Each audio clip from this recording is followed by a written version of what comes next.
And hold on, folks, I'm just getting it. So, Gina, just so you know, this will also be simulcasting on Facebook. Doing okay. Okay. I just started that. Okay. So that's way people can, those of you who are listening, you can listen on the radio. You can also listen live streaming on Facebook. And you also can listen later on YouTube. So, perfect. Thank you, Brian. So I'm really excited tonight. In fact, let me do something here. I'm just kind of control a couple different things here. Using a little different technology this week, so I have to just get used to it a little bit. Where's the mouse on that, Brian? Oh, there it is. There it is. Never mind. I'll turn the music off for a second. So I'm really excited to have Gina joining me tonight. Gina St. George. I've actually known her. We don't really want to admit it's starting to add up a little bit of time, isn't it? I think I've known you about 7 or 8 years now. Does that sound about right to you? That is about right. I think I first met you in let's see, Fort Lauderdale, Florida, right? Is that right? Fort Lauderdale, right? I think that's right. Actually, I think it was Palm Beach, Oh, but Palm very Beach. close. Yes. Okay. I think I flew into Fort Lauderdale. That's what it is. But anyway, that was a fun, and we went to an event, a mastermind group, and it was a lot of fun. And so now we still both are a part of that group, and I saw you again just about a month ago now, and I Yes. thought this sounds like fun. You've had all sorts of things happen in your life, which is sort of the story of being alive on this earth, isn't it? So Yes. I wanted to kind of talk some about that. You have a lot of lessons I think people can learn from.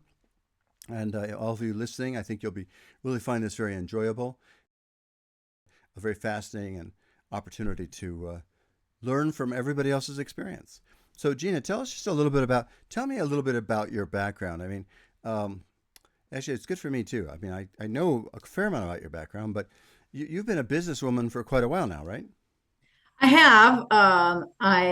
I have been a full-time entrepreneur since 2009. So I'm at 15 years now. Um, haven't looked back. I can't imagine going back to the life I had before that. Um, but before that, I was in the chemical industry for almost 20 years. So by training, I'm a chemical engineer. I later got an MBA. I became a business process person.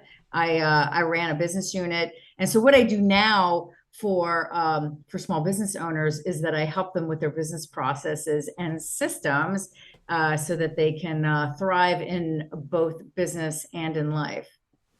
So you started out in the chemical industry. Now, how did you do that? How did that work? Yeah, it's pretty different, eh?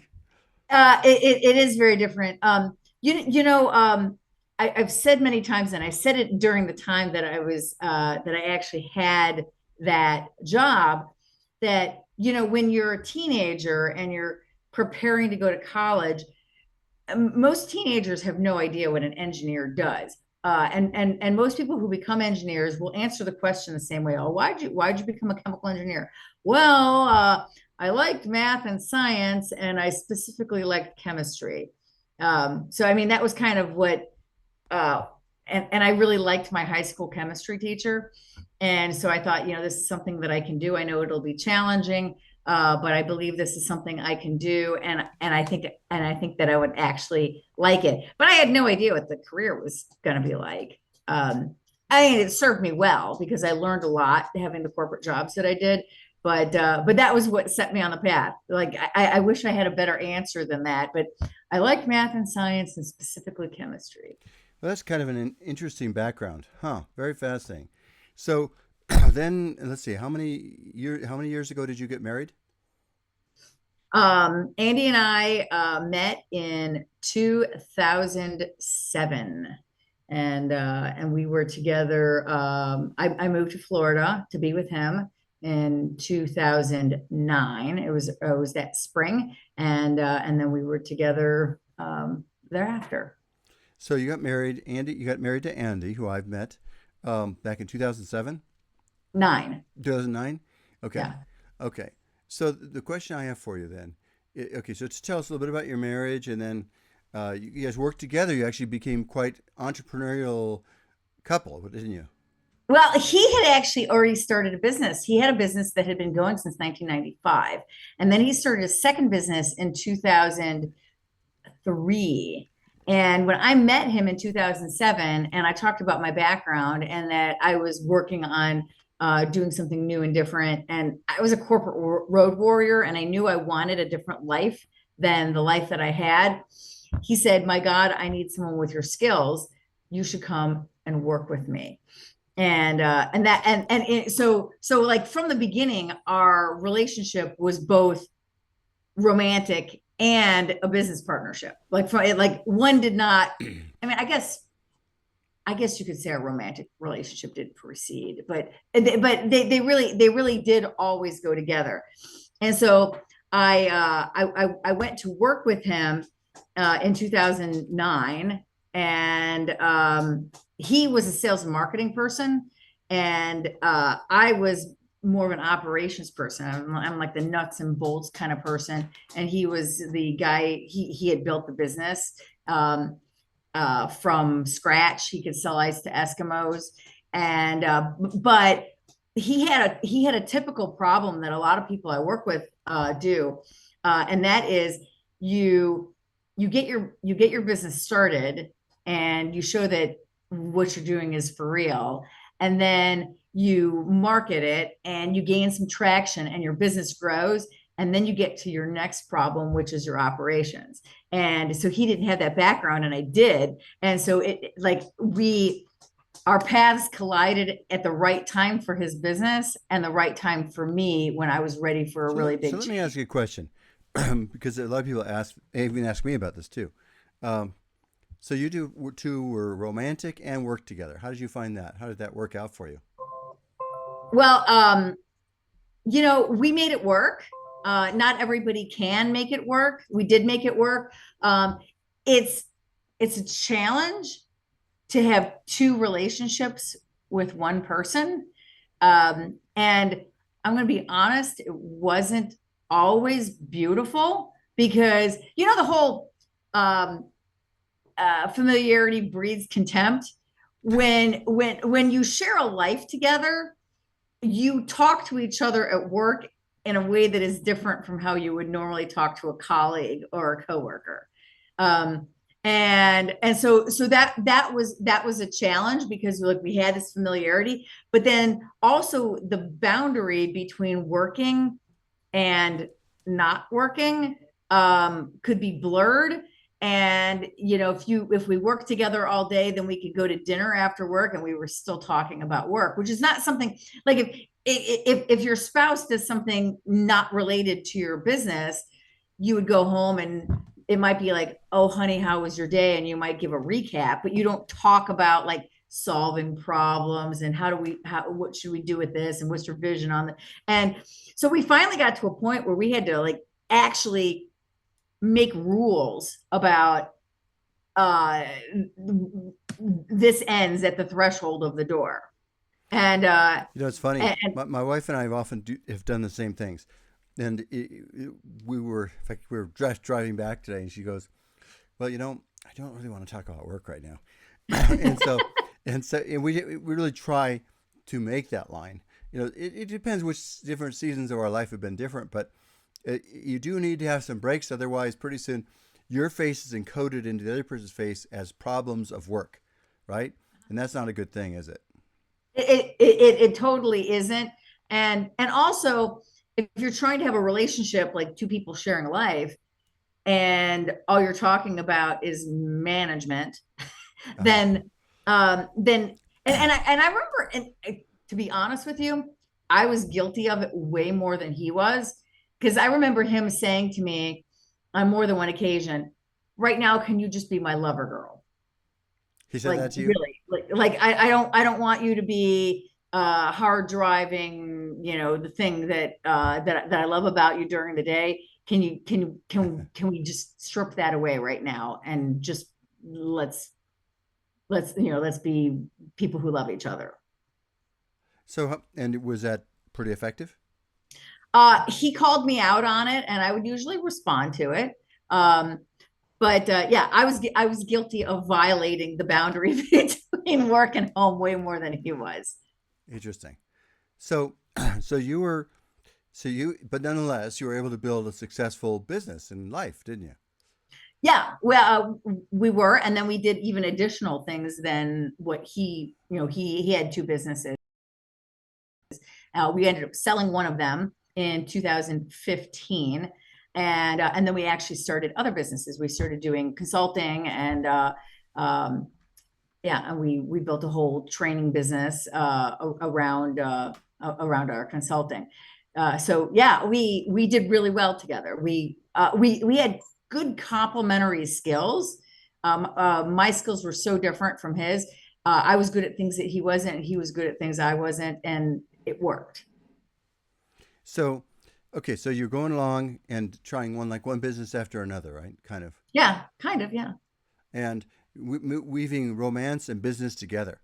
And the reason why I say that to you, like I say, that's not everybody can do that. So I give you, and I met you when you were together in your relationship. So working together as a team and also having fun together, right?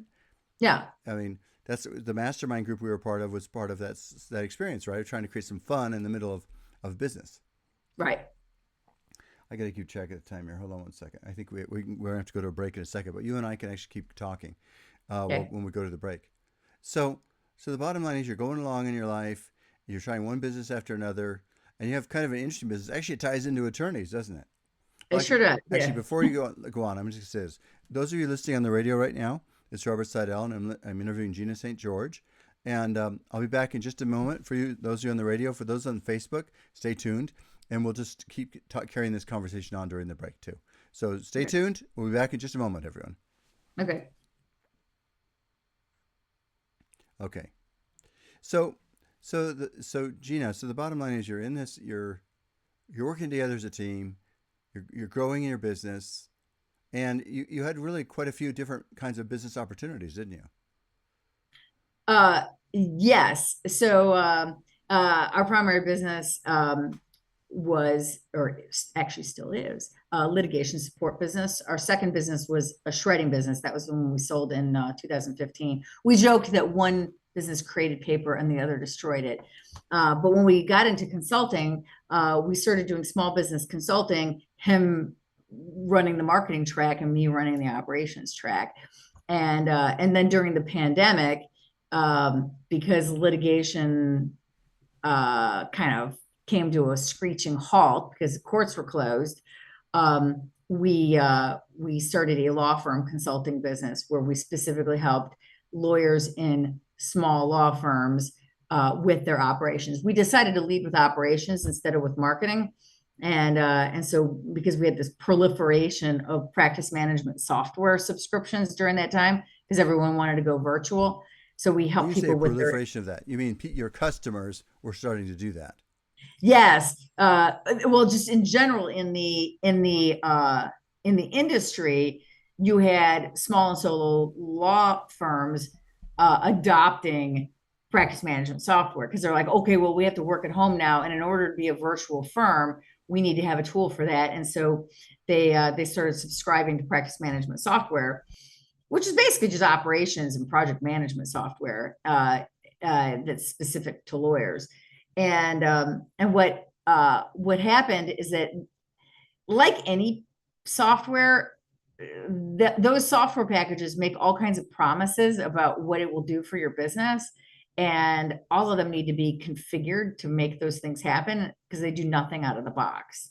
And so we decided to help them make the promises come true.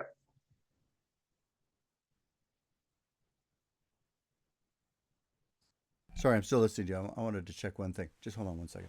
How can I pull that to the left a little bit so it's right underneath the Just camera? grab it and then Oh, move I it. tried doing that. What was going on? I wonder why it didn't work. Okay, well, I'll just leave it like that right now. Okay. Um, Did you want anything else? I'd like is how can I do this? I'd like to be able to see what's going on here. Okay, Well, if you want to see the comments, I then just you keep it right do like that. That's here. about right. Okay, good. Um, So, I wonder why I couldn't do that before. I get up there, it wasn't there. Huh.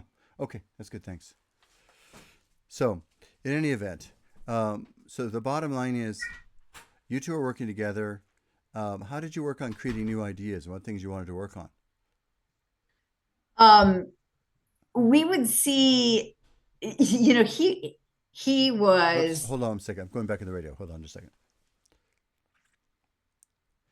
Good evening. This is Robert Sidell. You're listening to the Gateway Show, broadcasting live in the number one talk station in Las Vegas.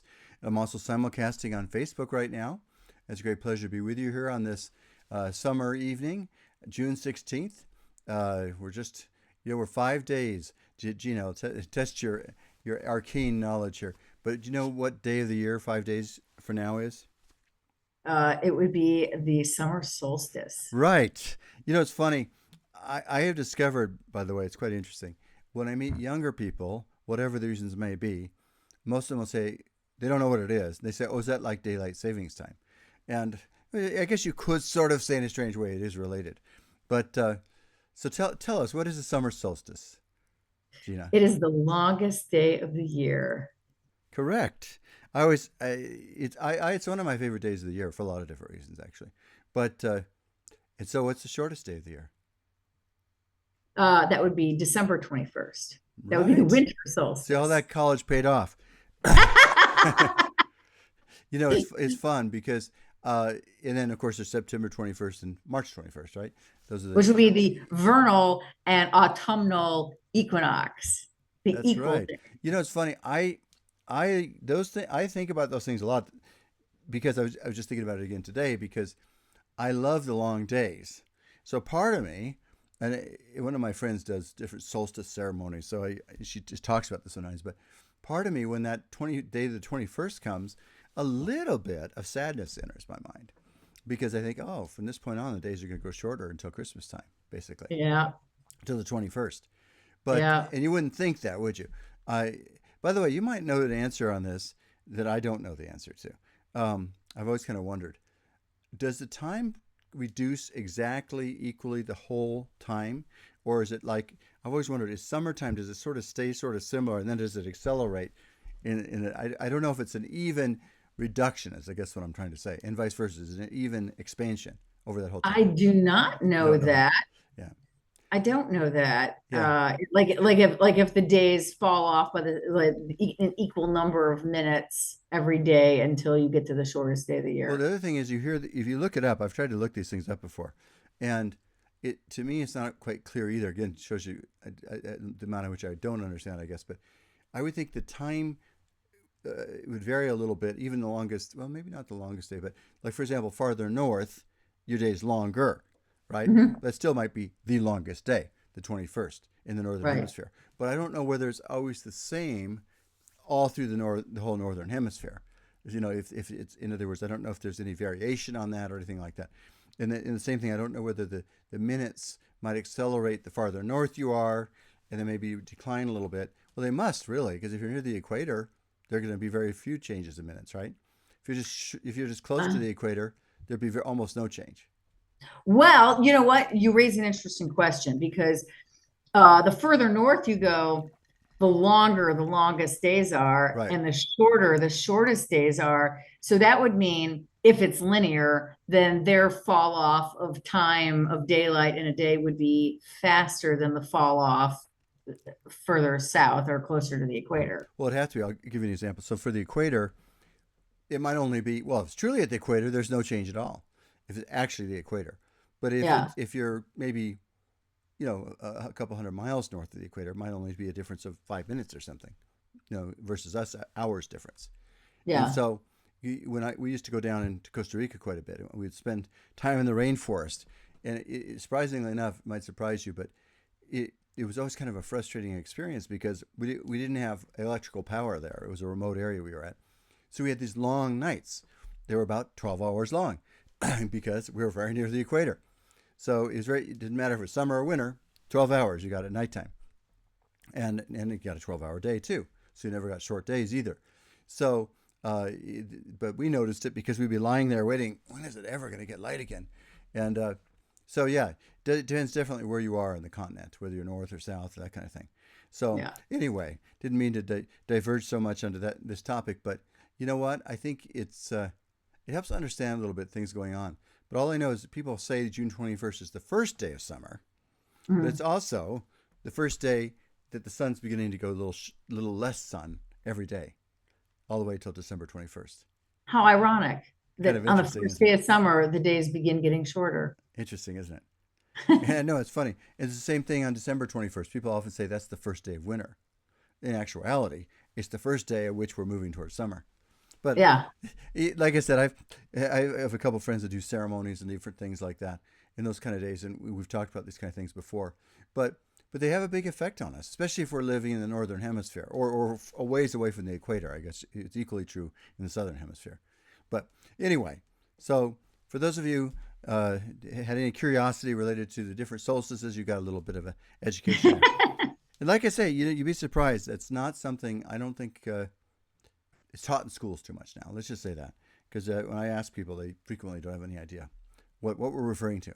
So okay, so you're going along in your life, and you are in this marriage, which is a business and romantic relationship, which is normal. Actually, by the way, very similar with me and my wife, and now with my son too, and my daughter-in-law, because they both work in my office as an attorney. My wife works with me as an attorney, and so she's been kind of an office manager for many, many years. And so that's why we have to have. But she's also been one of the most loyal, devoted employees when necessary, also. And so she, if need be, I mean, she could stay late at night and really make sure the work gets done. Yep. You did stuff like that too, I bet. Oh, of course. And the other thing about working with family or a romantic partner is that you're working with someone who you can totally trust. Correct. When you talk about like business partnerships and business relationships, you're on the same team and you don't ever have to worry about the other person having different motives because you're together. That is Moving probably forward why together. there are a lot of attorneys that their spouse handles one whole end of the finances and things. And Right. I'm sure the reason why. By the Yeah. way, To have somebody you totally trust handling your billing and the collection of your money. right. I got to tell you, I'm not Jewish. However, my Jewish friends have told me that there's a saying among Jewish people: you should only have one partnership in life, and that's your wife or your husband. And so I've just heard that comment made more than one time. And but in any event, yeah. So, but now it's fun for me because my son's there and my daughter-in-law's there, in addition to other employees too. So it's been it. I get to go to work and see my little grandkid, and that's fun. It's That's wonderful. I'll walk in the room and suddenly he's there on the floor in a little cloth, a little blanket, looking around, playing with toys and things. It definitely changes the whole mood of being at the office, and it's nice. That's the gift for my business has been it's more of a family based experience, and then our customers feel like they're part of our family too. So that's just kind of the unique thing we've kind of brought to our business, and it's been nice for us. It's made it much more rewarding for me. I think I told you, where you wouldn't remember this necessarily, but I've now, as of this year, been an attorney for 47 years. Can you believe that? Wow. It's a lot of time, isn't it? A lot of years of practicing law. It is a lot of years. And but you know what?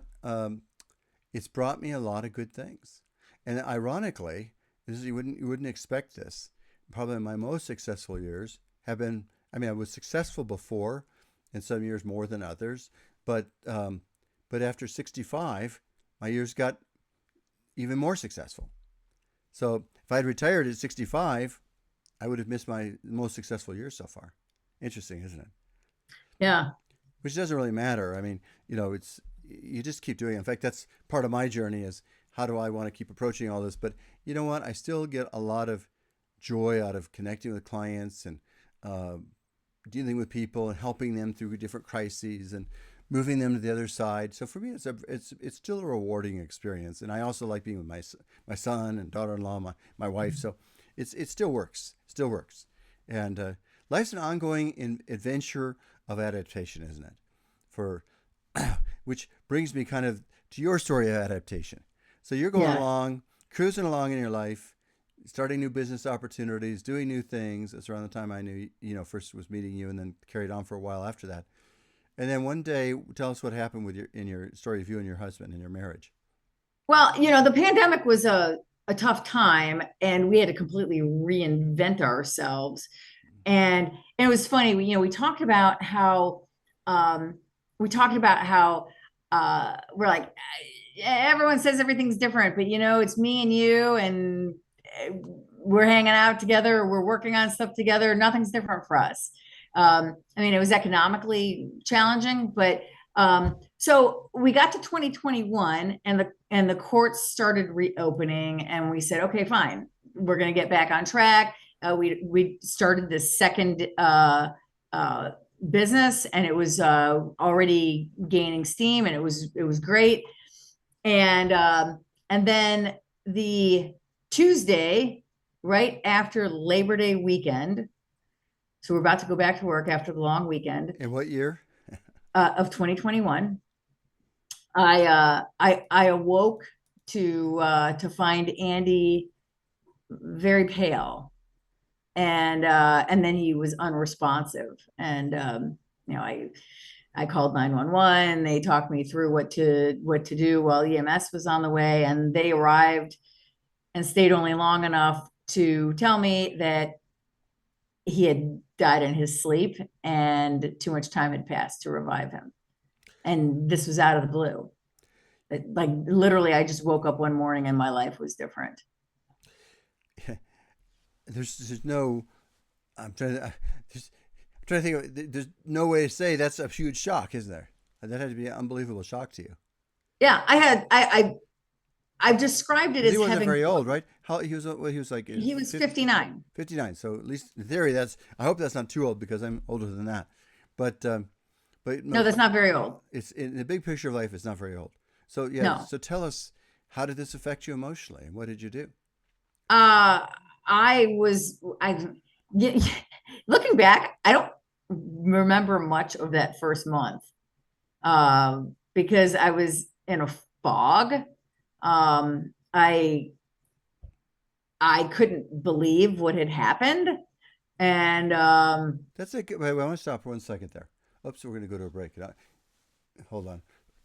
I want to come on the break. So we're going, for those of you on the radio, we'll be back in just a moment. I'm interviewing Gina St. George, and she's just shared with us that she's going along successfully and happily in her life. And suddenly she woke up one morning and her husband had passed away. And suddenly she's in the middle of a business. Her partner and romantic partner is gone, just like that. And so we're talking about that, how she handled that emotionally and every other way. So when we come back from the break, we'll talk more about that. But for those of you on Facebook, we'll follow on that, up with that right now too. So, just wait a second until they get this up and running here. Okay, so tell me, so that had to be a huge shock to you. How did you keep moving forward? I mean, did you call your family and discuss this with your parents, or who did you talk to? I did. I reached out to my family, and my family was very much there for me. I was really amazed at how I discovered how many good friends I had. Like, I mean, I knew I had people in my life, but they came out of the woodwork and showed up for me in so many different ways.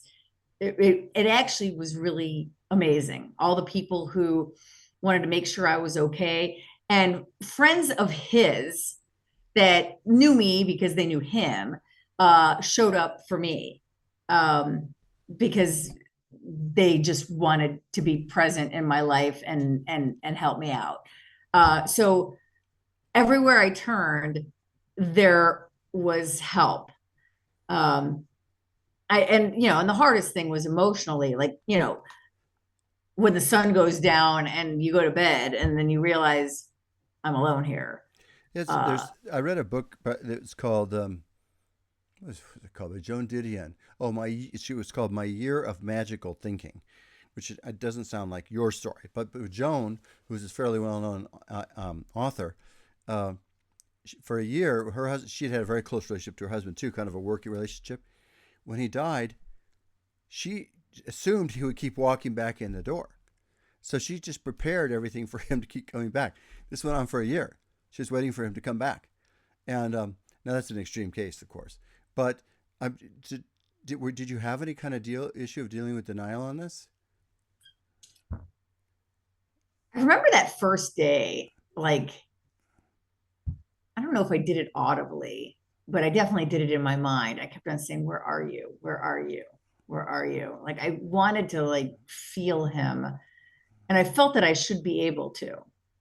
Um, Speaking of that which, didn't start happening for me until a couple weeks later, so but you it did. did because I was open to it. Did you? I was going to say when we, if I could, maybe I'll wait till we come back for the break on this because so it sounds like you did start to have some feeling like you were connecting with him. I wanted to. I very, very much wanted to. And I knew that he was somewhere not too far away. As crazy as that might sound. No, it Um, actually doesn't sound crazy to me at all. But I'm glad you're saying it. and you know, and what's interesting is that only other people who have lost someone really close to them can relate because some of the crazy experiences, and I say crazy, Hold on like one second. We're about to go unusual. back in the radio. Okay. So I'm Okay. going to recap a little bit what you just said. So anybody listening now or later, because this recording will be there. Okay. Hold on.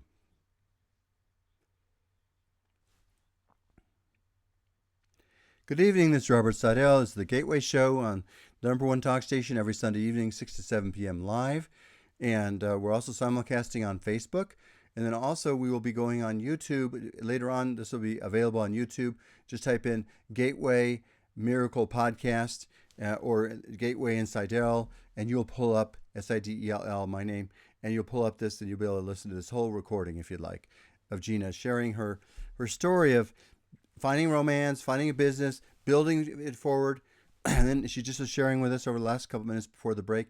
So then she wakes up one morning and her husband had passed during the night with no warning, right? You had no expectation. He wasn't dealing with an illness or anything. None. Like he had a little bit of congestion. Well, hopefully that doesn't mean a lot. I had some congestion this week. He had a cold going on, but no, he was nowhere near sick enough to die. Like, no, I didn't go to bed thinking, oh my God, he's not going to make it through the night, and maybe I should do something different. By the way, just this pops into my head. It's kind of a crazy question to ask, but I'm going to ask anyway. Did you have any anger, like why'd you leave me, or something like that? I mean, I've heard people sometimes have that emotion. Not right away. It wasn't until the next summer. We had a 37-acre property up in Michigan, and so we would seasonally be up there. Our home was in Florida, and we would seasonally be in Michigan. And on a 37-acre property, there are a lot of chores to do, and we had all the Tonka toys and the equipment and whatnot. And I had to make a decision on whether or not I was going to be capable of keeping that property. And initially I said, oh, no, nothing's going to change. I'm going to do everything that we were doing before, except I'm going to do it by myself. And then that summer I decided there's some work that needs to be done on this house that needs to be done whether I keep this house or not. So I'm going to start doing this stuff. So I had to manage the work. And then there was a whole bunch of work that I did myself. And there were a couple of days that I said, it is totally irrational for me to feel this way. I know, but I'm angry at him for leaving me to do this. But then I ultimately, I got to where I got everything as it needed to be. And I said, I've been through 4 seasons at this house by myself. I didn't want to make a rash decision. But after going through 4 seasons, I said, I can't keep this place. It did inaugurate some changes in your life. So yeah. Some big changes. So come back to another thing which I'm interested in, because it sometimes happens, sometimes doesn't for people. Do you feel like you did get some communication from him after he passed? There were interesting things that happened to me, like with electronic devices and, and just things that had never happened before. My radio would change stations. I heard like the same songs coming on over and over again. One of the things that happened, and this was I think it was within around 10 days. I was driving from Florida up to Michigan, towing a whole bunch of things in a trailer. We had just changed offices. And so we were moving, we were going to do that anyway. We were going to move a bunch of stuff up to Michigan. And the route between Florida and Michigan takes you up I-75. And one of the places you drive through is Cincinnati on I-75. And the sun had just gone down, and 3 different times. And this was on satellite radio, not terrestrial radio, where I was picking up a Cincinnati station. Satellite radio on 3 different channels, I heard the song WKRP in Cincinnati, which isn't even a song you hear on the radio. It was a theme song to a TV show, but the show with the song begins with "Baby, if you ever wondered whatever became of me, I'm living on the air in Cincinnati." And I'm like, oh my God, he's telling me he's here. Interesting. And Wow. so and this hasn't happened to me since. And it happened like 3 different times as I was passing through Cincinnati and I was changing channels. Makes you It was wonder a on little bit. Maybe there's some rules or something, what you can and can't do. Yeah, I don't know if it's set out as rules, but I think I've been very fortunate to have some communications with people who've passed, like my brother after he passed from pancreatic cancer. So I'm pretty, and it's funny. My brother told me, this is literally the conversation we had literally 3 days before he died, because we knew he was dying. He says, well, he was very scientific. He says, I'll figure out a way to communicate with you if it's possible. I don't know how you could do it without your brain and everything else, but I'm going to figure out a way if it's possible. And he says, but if I do it, I won't interfere with anybody else's freedom of choice. He goes, I won't, but whatever I do, you'll know I got through to you. And so then about 2.5 months went by, and then I had this dream where I was talking to him in a light, which by itself might or might not convey, because it could just be an imagination or something, or just a dream I was having, right? No, actually, dreams are actually pretty telling when you're getting visited. Well, no, I personally agree with you, but this is a little bit better than that. So I woke up, just was about to say something to my wife, and she says, hey, guess what? I had a visit from your brother last night, and he was talking to me last night, the same exact night. And my wife never has had something like that. Actually, I think she now has had one experience like that since her dad passed. But she's not really into that kind of stuff, and she wouldn't make something up. So we both got the message, and as soon as she said that, it goes, okay, you got through us both. It was real. Yeah, my dad visited me in a dream after he passed, and it was and I'm not one to remember my dreams very often, and so I had this really vivid dream where he delivered messages that I didn't even understand until I told somebody else about my dream and they explained them to me. But that was very powerful for me, that I had this very vivid dream where my dad came. Because, if you're a busy person and your mind is very busy, I think it's just hard to pick up on things when your mind is busy. But I think when you're sleeping, you're not resistant. And then those messages can. Yeah, but I want to mention one other thing too that happened to my sister-in-law when my brother passed. They were both kind of, they were very, they're scientific types is the way I would describe it.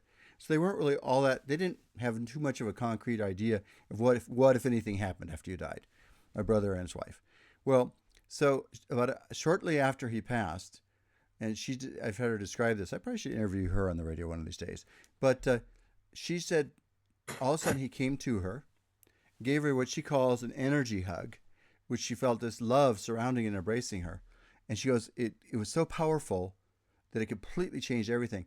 And now she's gone completely the other extreme, and she's really totally on the spiritual journey in her own unique way. And she's now convinced, and she has all these books and talking about it, that she's kind of found this path and direction. But all this happened from a visit he came to her after he passed. Mm-hmm. And before that, total different worldview. So it completely changed her. I've had to be careful having conversations with my mother about this because, she's very traditional religious, and she doesn't think that there's any room for this kind of thing in Christianity.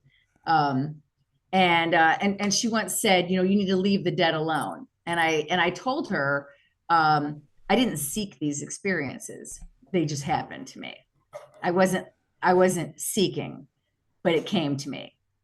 So, I'm a Christian too, but I guess I don't think any of us really understand the whole picture is the best way I would describe it. And when you have experiences like this happen, you have to ask yourself, what has happened here? And right.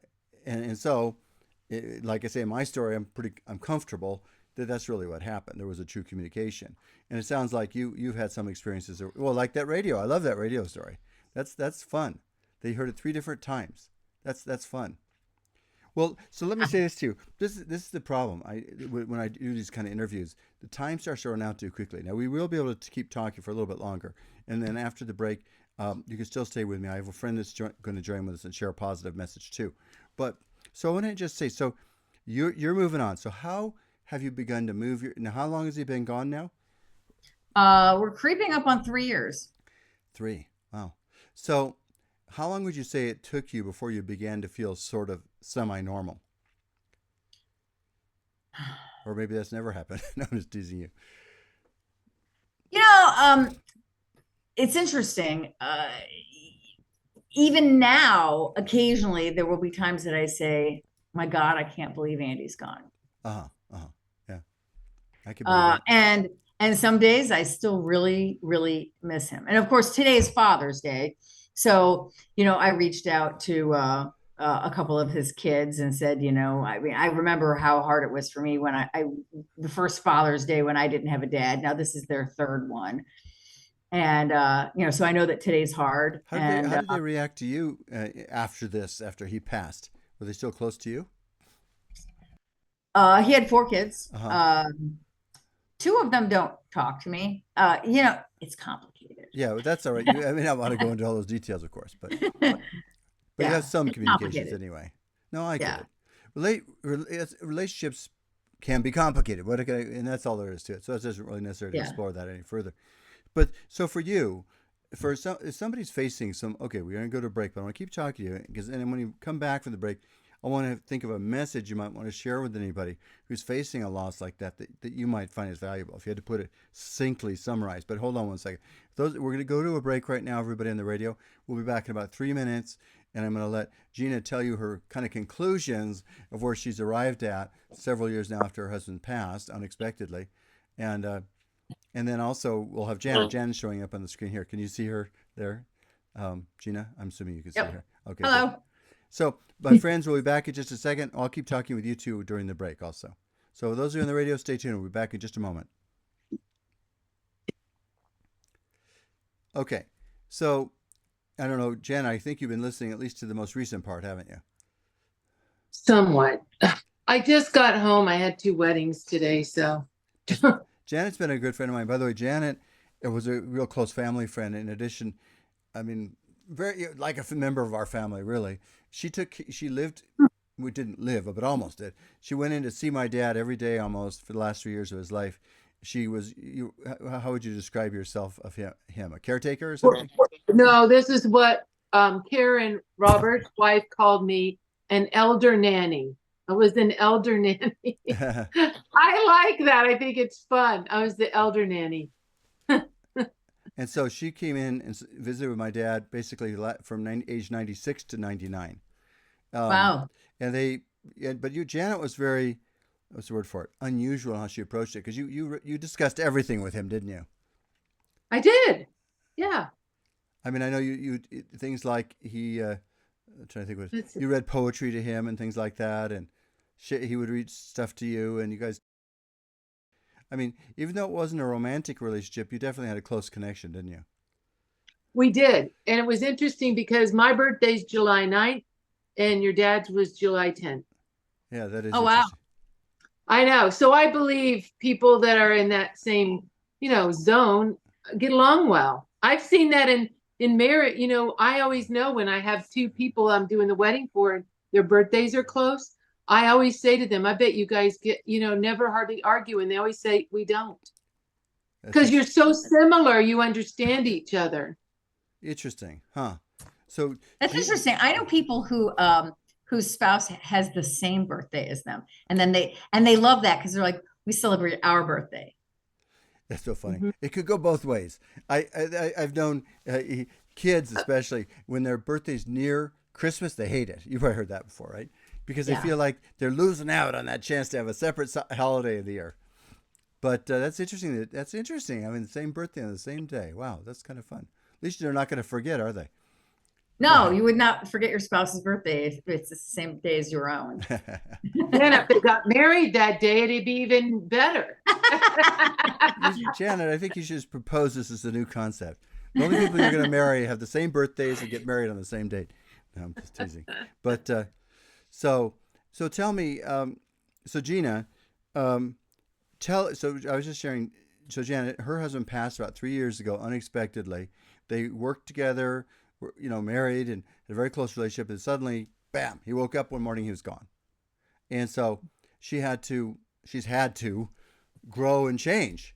And that's what we've been talking about, how she did that or how she is doing that really. And you said, even now, you said, sometimes you really meet. Oh, we're about to come back for the radio. Just 1 second. Hold on. Okay. Hello, my friends. This is Robert Sidell. You're listening to The Gateway Show on live every Sunday evening, 6 to 7 p.m. on the #1 talk station in Las Vegas, simulcasting on Facebook. And also, you can listen later on if you want on YouTube. It's just type in Gateway Podcast Sidell, Sidell, and you'll pull me right up. So you can listen to it anytime if you miss it or don't hear the whole thing tonight. So tonight I've been interviewing Gina St. George, who I actually first met about 7 or 8 years ago when she was married.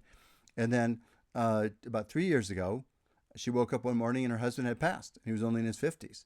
So this was an emotional shock to her. I think that's a fair way to put it, right, Gina? It was. I don't think there's any other way to put it.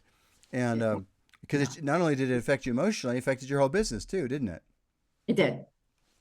So if you had to if somebody's going to be listening to this later on, I'm sure, what advice would you give to somebody when they're facing this kind of a change that might help them navigate through this experience? There are a few things that have served me really well. First and foremost, being in gratitude.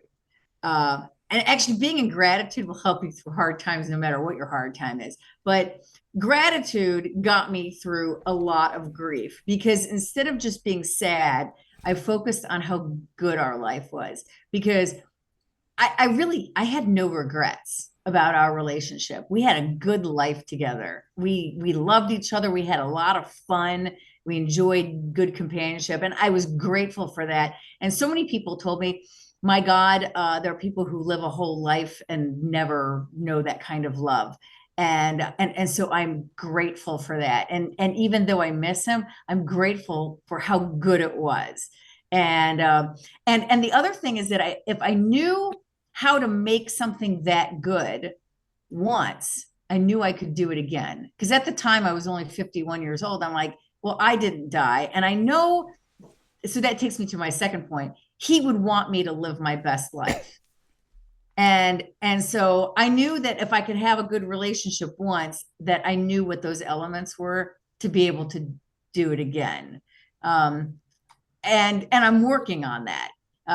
It's different when you're in your 50s to start a new relationship. So I knew that I could have it again. And as far as business was concerned, I learned so much from him. And again, I'm grateful for how many things he taught me. And I wanted to carry his torch and continue the success that we had. I'm like, I don't have the luxury of laying down and dying. I have a staff. I have people who depend on me for their income. We have customers. I have to carry forward. So initially it was doing what I had to do, but now it has become more of a I'm going to carry the torch from here, and I'm going to make him proud as he watches from wherever he is. That's a nice message. So if you had to put it in one sentence, what would you tell people? Because you really already have, but if I were to put it, if I were to put sentences, sorry. If I were to put it in give me 2 sentences. I would say, be grateful for everything that was good and remember that. And secondly, go live your best life because don't go jump in the grave with them. It's fun. A lady came to my office this week to get one of my books, who listened to the radio show last week. She might be listening right now. And she lost her husband 2 years ago. They had 48 years together. And he passed away about a year and a half ago. And they believe due to some sort of negligence, whether that will turn out or not, who knows? The negligence part. I'm not representing them that she came. So I was asking her, well, so 2 years have now passed. I said, so what do you think your husband would say to you? It's funny. I already knew what she was going to tell me, but just as you might say, you already kind of said what he would say, Andy would have said to you. And at first she didn't really want to say to me at first. And finally I said, well, what do you think he'd say? She goes, well, I know what he'd say. I said, well, what is it? She goes, he'd say, get over it. Isn't that funny? And I said, because that's what he would tell her, get over it. And it's so funny because my wife says that sometimes to me, get over it, move on. You don't need to keep thinking about it. So everybody's different, but I mean, but the other side of it is, I'm a realist that sometimes you have to go through your inner process. Sometimes you just can't flip that switch quite like that, Right. But nonetheless, that is probably what Andy would say too. Not necessarily get over it, but move on and have a great future. Yeah. I think he would also say, you have stuff you got to do. Go, you make sure you're doing the stuff you got to do. Don't just sit here and wallow. There are people who depend on you, and there's stuff you got to go do. So go be effective in the way that you know how. You're still living and healthy, and go make the best of everything that you have. Well, that's fantastic. All right, Janet. I know we have enough time for you. Janet's gonna share a message for us, kind of on this topic. Yes and no. I mean, because it's always about God with me. But I actually could sum it up real quick because I didn't know how much time I was gonna have. So, and it has to do with what she just said in a way. No matter whether my journey feels easy or more challenging, or takes place within or without, I don't know. For me, I am heartened and comforted knowing I'm traveling with God. But it's just, to me, it's always remembering the love that the person left, left.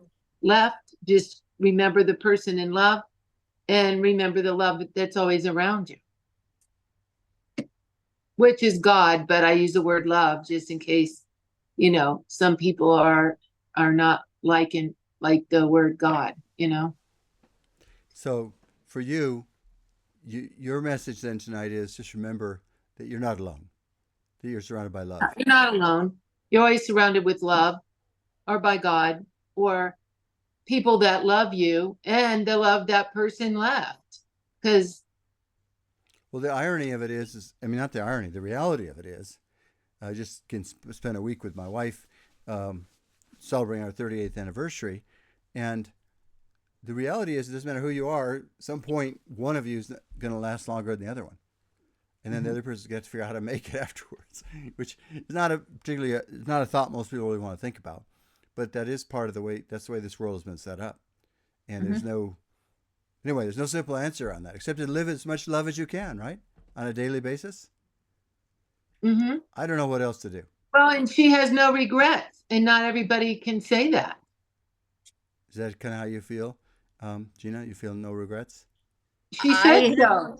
I have no regrets. We had a good life. I don't feel like anything was unsaid. I don't think that either of us did anything. We weren't on, we didn't have any tension or anything bad going on. We loved each other, and then it was over. But I don't have regrets about things I didn't say, things I did say that I shouldn't have. Okay. It was good. We're time is up, but you two can stay with me. I'll just finish up on Facebook in a second. So those of you listening to radio, I want to thank you for joining with us this week. And by the way, any of you are listening, if you want to come by my house and get one of my books, you're welcome to do so. Robert Sidell. You can always look me up at LasVegasAttorney.com or RobertSidell.com and just give me a call. Just come by and pick up a book for free. It'd be my pleasure to give you one. Anyway, I wish you all the best. Have a miraculous week. I want to thank you, Gina St. George, for joining us, and thank you, Janet. And if you both want to stay on for a second more, okay, we'll say goodbye to the radio, and we'll continue on Facebook for a second. Okay. Okay. So, okay. Thanks, Ashley. We're off the air now, right? Yeah. Okay. So just talking to both of you, yeah, that's our opportunity, isn't it? Keep growing in love. I don't know what we can do other than that. Well, it sounds like, this is what I would say that Gina is saying too, that you had unconditional love in your relationship. Mm-hmm. There were no conditions. Because sometimes when people have conditions, there's regrets, and you didn't have any. So I would say it was totally unconditional love, acceptable love both ways. Yeah. And I'd never thought to define it like that, but yeah, that's accurate. So how many yeah, years? it's, You had like 13 or 14 years together, right? Something like that? Yeah, it was like 14. Uh huh. That's a nice gift of time. I mean, it It was. might seem like not enough, but we take the gifts, we get them as they come, don't we? Yeah, I think it's fair to say it wasn't enough. I mean, when we think about like the lifetime, like how many years have you been with your wife, Right. and all the years and all the living that you've done, and you know the life that has unfolded in front of you, and aging together, and all of that. There's a part of me that especially at first, I felt very gypped because I'm like, I'm only 51. Like, now what? Like, Yeah. really? Come I on. think that's a very real and normal emotion. I can imagine that 100%. You would feel that way. Yeah. I think, although here's the weird part though. Here's a lady coming in talking to me, 48 years of marriage, still feels like somehow she got gypped because she feels the doctors did something wrong. So, Mhm. in one sense, it's never enough time, is it? And that's Yeah. well, I was just going to say that because I just did a celebration of life service on Friday, and he was 54.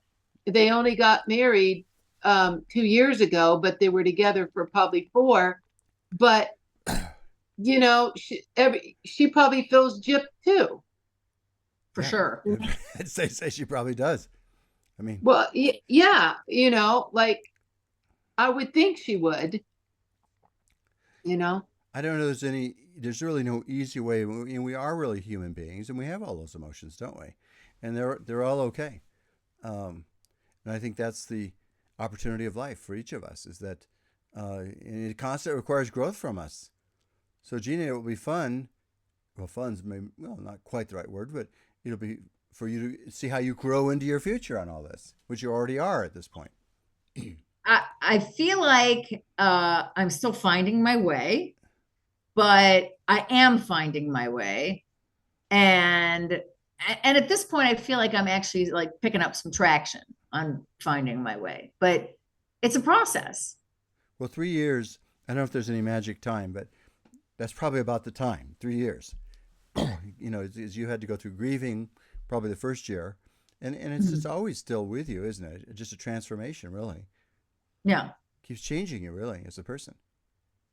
Yeah, I don't think you can put a time limit on it because it depends on the person. Well, you know Yeah. what, Gina, I give you a lot of credit. We'll kind of bring this to a close now, but I think you have handled this in a very healthy way. Something you didn't want, of course. It's not an experience you were looking to have happen in your life, but it seems like somehow you've been able to probably you're I'd say an exemplary case here that you've been able to sort of keep your life together, keep your business together, and keep moving your life forward. That's pretty wonderful, really, that you've been able to do that. I'm blessed. I'm so very, very blessed, blessed with good staff, blessed with good friends, and that has helped me do the things that I've had to do. And I also felt a sense of commitment to that effort that I wasn't going to quit because people Uh-huh. needed me to do it. Um, so I don't feel like I should pat myself on the back. I'm doing what had to be done. I get it. You're trying to maintain an attitude of humility too, and that's nice. But I mean, from the outside, I could say it seems like you've done a good job handling a tough situation, and Well, thank you. so you might as well accept that as a compliment. Thank Um, you. I'm probably not. There's probably other people that said that to you too. I bet. They have that like, wow, you're doing so well, and I'm like, I'm doing what I have to do. Right. I can imagine there's a backstory of what you could respond to them, but that doesn't really matter, right? The bottom line is they made a compliment to you. You've turned a difficult situation into a victory, and Andy would be happy, wouldn't he? He would be proud of you. I think he would, and that was always my goal. That I needed to do what needed to be done so that he could smile. Oh, that's beautiful. That's beautiful. So, Janet, is there anything else you want to say? Any parting thoughts yourself on this? I don't think so. No. I think Gina said it. I mean, when she said she stays in gratitude, that's the best thing to do for all of us all the time. No matter what shows up in our lives, to stay grateful and keep moving forward, you know? And sometimes that's hard to do, right? And Sure, of course it is. Yeah, of and course it is. that's the human And you part. may feel stuck and you may feel stuck, but you know, you still stay grateful in even if you're stuck for a bit, you know? That's probably the best way out of being stuck, don't you think? If you could keep being grateful. I think everything in life is about gratitude, really. Huh. Like I Yeah. say, Because Gina, if you're not grateful for it, then it continues. Sometimes it's like a resistance, and then you say you continues in a spiral. But if you're grateful for whatever keeps happening and showing up, then you're really moving forward, even though it may appear that you're not sometimes. well, you know Does that what? make sense? No, I don't know if that makes any sense, but that's how I believe. yeah, well, I think, sort of what you're saying too, right, Gina? I mean, Yeah. it's not that you wanted this experience at all, but being faced with it, you've been committed to somehow turning it into a winning situation, right? Is that a fair way to put it? Yes, that I was committed to not just surviving it, but thriving through Thriving. it. There you go. Then the radio show already ended, but if anybody happens to listen to this, you know, it's a very germane and important topic. So I'm really glad that we took the time to go into a little bit more deeply. So I just want you to know, I wish you both the best. And Gina, thank you so much for sharing so openly about your life. And may you find success and happiness meeting you in the future. And and Janet, thank you for sharing with us also, like you always do. You're welcome. You're welcome. So It's listen, nice meeting you, Gina. Have a great rest of your evening. Nice Yeah, to meet you. yeah. all right, God bless you both and anybody else listening. And we'll be connected soon again. For those listening on the radio, we'll be back next Sunday, 6 p.m. God bless. Talk to you later. Bye Bye. bye. Take Bye. care. Bye. Bye-bye.